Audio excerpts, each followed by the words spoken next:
Hey there, guys. Alright, today we are back with some more of the Great War. This time we're on to week 43, the Battle of San River, and Winston Churchill gets fired. So I'm guessing this means Gallipoli is about to absolutely fail. So probably a lot of death about to be talked about. So yeah, before we dive in, make sure you go and check out the links in the description box below. I would love it if you join the Discord. Now, let's go ahead and just dive right in. We've seen disastrous decisions by political and military leaders throughout the war, but rarely have they been called to account. At least so far. But that changes this week. This week, Woo. Winston Churchill gets fired.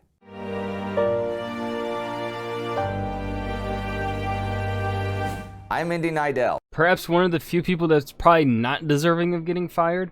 Because so far, from what we've heard, he hasn't been one of the... At least, Indy has never said anything that Winston was like one of the generals that is looking down on the Australian and New Zealanders, right? There was that... Can't remember the name of the general, or was it the secretary, their secretary of war or whatever? That was like, yo... the New Zealanders and Australians suck, or whatever. It was one of them. But I don't think it was Churchill. I don't think he ever said Churchill had said anything like that. Welcome to the Great War. When we left off, South African forces had captured the German colonial capital Windhoek. The British and French had jointly tried to break the German lines in Artois. The Germans were still attacking at Ypres and at Gallipoli. The Allied landings and anticipated victory had now descended into siege warfare. But the big news was on the Eastern Front, where the Austro-German Gorlice-Tarnów offensive had driven the Russians back from the Carpathians and erased 8 months of Russian gains. All of that was 8 months of progress. Oh, let's look first to the west, where the Allies were yet again starting something new. Now, the Second Battle of Artois was in full swing. Indeed, the Germans were actually slowly calling a halt to their own offensive, the Second Battle of Ypres, to deal with the situation in Artois. This week in Artois, the Battle of Festubert, which lasted for 10 days, began May 15th. This was an attack by British forces and was really the first time they tried to win by attrition instead of the quick bite and hold tactics that they had been pursuing the last couple of months. So the attack began with a 3-day artillery barrage of over 100,000 shells, which still failed to do any serious damage to the German defensive lines. The initial infantry attacks afterwards were fairly successful initially, but as the weather turned bad, the British troops dug in as the Germans reinforced their new positions. So while the British gained some ground, around 3 kilometers, their losses 3 kilometers! Woohoo! For the battle were over 3 times that of the Germans, around 16,000 to around 5,000 casualties. Historian Peter Hart put it simply: it was a disaster. Fucking love Indy. I love you, Indy Nidell. The British, it seemed, still had a great deal to learn about artillery support and multi-layered command and control structures. I think we all know, though, that the forces that had used artillery most effectively so far were the Germans, and they were bringing it on in full force. They learned from getting their ass kicked by Napoleon about a century before this. Over in the east. The battle for mid-Galicia was over when the Austro-German forces reached the San River, with the Russians the big... Surprisingly, the English learned nothing from Napoleon because they're stubborn. Jokes. Big losers. And this week saw the beginning of the Battle of the Somme, which also began a new chapter of the war. German General August von Mackensen was slowly advancing toward the fortress of Przemysl, near where the Russian center under General Nikolai Ivanov held east of the river. I say slowly because Mackensen was leading 2,000 pieces of artillery with seemingly limitless ammunition. The Russians had been in full retreat for 2 weeks, and at this point, Ivanov's main objective was to hold off the enemy long enough to clear the fortress of supplies and ammunition and withdraw the troops holding it. On May 14th, German troops occupied Yaroslavl, some 40 kilometers from the fortress, and that same day, the Austro-Hungarian Fourth Army under Archduke Joseph Ferdinand reached the western banks of the San. By the 16th, the attackers held the left of the river from Yaroslavl to Rudnik, over 60 kilometers. That day, they began to take the right bank as well. a German division further north reached Lubachovska, and half a circle around Przemysl was complete. The German goal now was to cut the Przemysl-Lemberg railway and sabotage the Russian retreat from the fortress. But while the Germans were planning to take Przemysl from the north, the actual battle opened to the south on the 15th, when Austro-German forces attacked the Russian lines between Nowe Maisto and Sambor.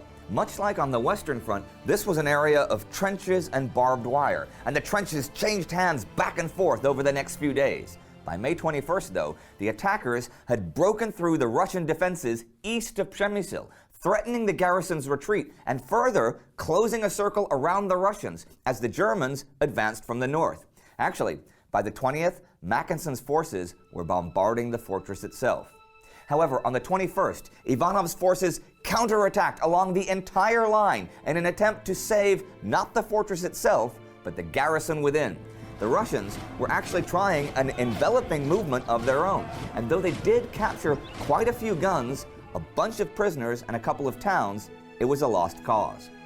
By the 24th, though the Russians continued to offer effective resistance as their counteroffensive petered out, the eventual fall of Przemysl was a foregone Oh, is this what the art is here? This is the Battle of Przemysl here? Nice. conclusion. And that day, Mackensen resumed Because I've seen that artwork before. So didn't know that was Przemysl. the offensive, taking Drohoyov, Ostrov, Vysoko, Majkowisko, and Vietlin in the same day. When the Austro-Hungarian Imperial Army was having its lunch eaten by the Russians in the Carpathian Mountains some 6 weeks ago, the Austrian powers that be were considering some sort of deal with Russia. But Germany now had pretty fair control over Austrian war policy, and war policy is what we're going to look at next, though not German, British. Oh. The British Liberal Party had so far had exclusive control of war policy, but the severe shell shortage over the past weeks caused Prime Minister Herbert Asquith to be That's such a British name. pressed to establish a Ministry of Munitions and to give some senior places to his conservative opponents. Both parties now believed the war was above politics. Hooray! And it needed long-term planning and production. I mentioned last week that of 6 million artillery shells that the Army should have received by May, they only got around 2 million. This, together with the British naval failure at the Dardanelles, caused Asquith to finally form a coalition government May 19th. The Conservatives demanded that First Lord of the Admiralty, Winston Churchill, be removed from his post for the failures in the Eastern Mediterranean. And so he was. Wait a minute. What was that?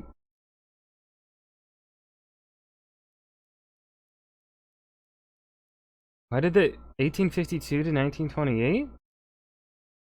That don't sound right. That, huh?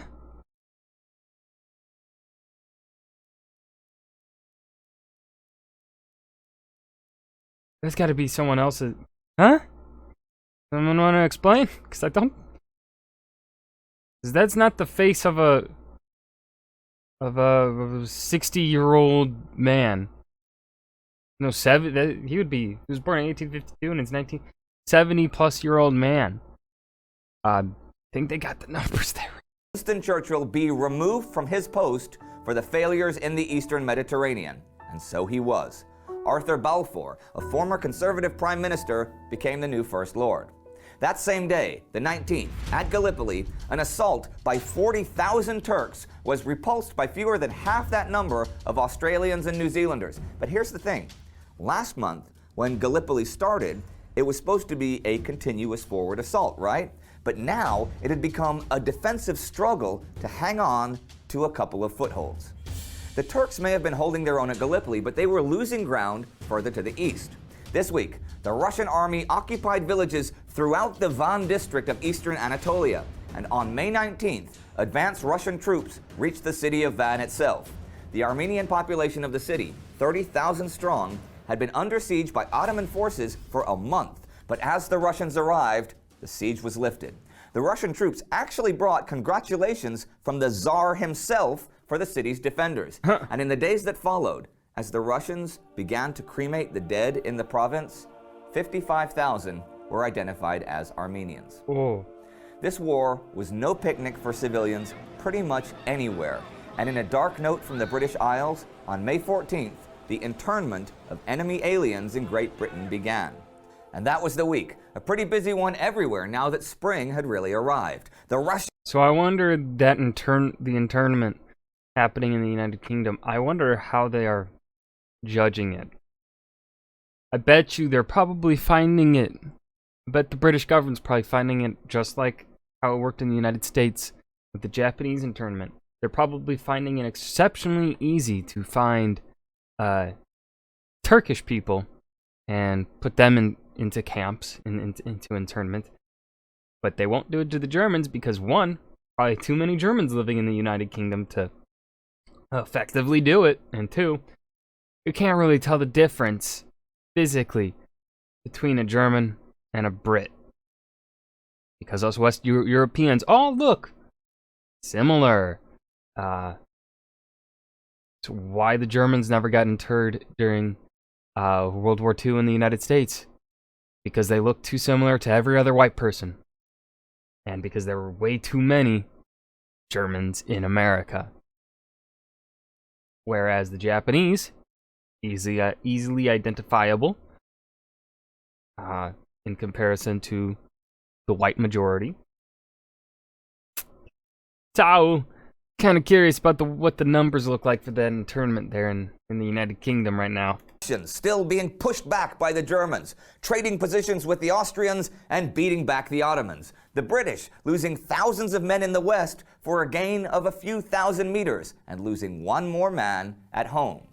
Winston Churchill would have a brilliant career, and as Prime Minister of Great Britain during World War II is rightly remembered as one of the great wartime leaders of the century, and was an inspiration to millions both during and after the war.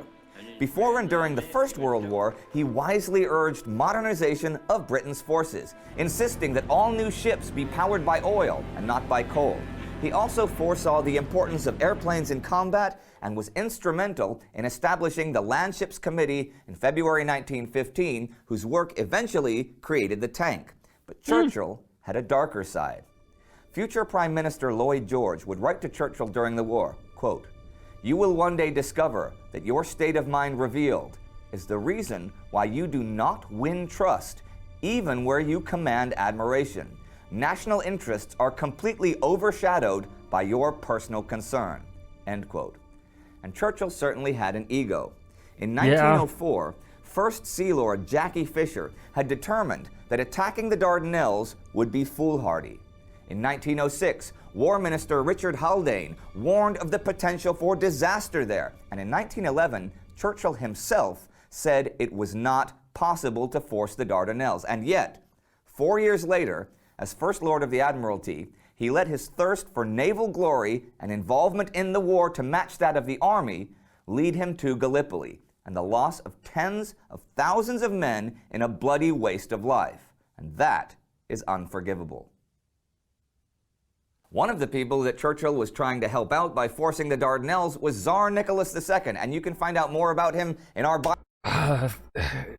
Again, talking about the Dardanelles in this way and pitting this much blame on Winston Churchill and his ego. Granted, Churchill did have an absolutely massive ego, but again, it's like they're in a full-scale war. They need to find something to try and break the monotony of what is happening on the Western Front. They have to try something. And understanding a little bit on how the Turkish,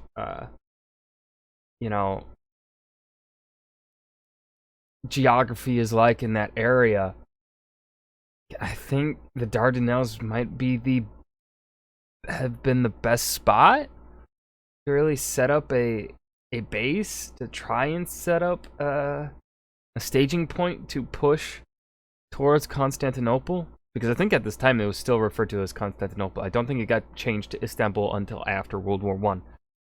Oh, yes. It's hard to say, because obviously we don't got Churchill's brain in front of us to prod at, to figure out what he was thinking. Could he have just been completely full of his ego? Yes. But could he also have been doing it because it was the only choice he saw available to him at the time to try and shorten the length of this war? Possibly. I like to try and give the benefit of the doubt to certain historical figures.